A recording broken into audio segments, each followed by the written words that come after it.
بسم اللہ الرحمن الرحیم۔ محترم سامعین، السلام علیکم۔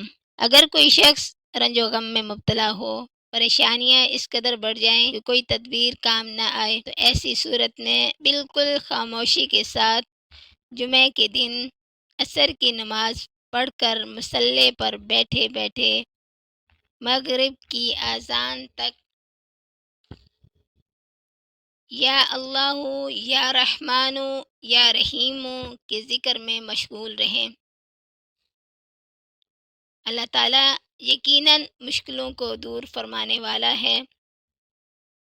مغرب کی اذان ہونے کے بعد نماز مغرب ادا کریں، پھر اللہ سے رو رو کر گڑ گڑا کر اللہ سے التجا کریں اور اپنی مشکلوں کو بیان کر کے اللہ سے دعا مانگیں۔ اللہ تعالیٰ یقیناً مشکلوں کو دور فرمائے گا اور آپ کے غم کو دور فرمائے گا۔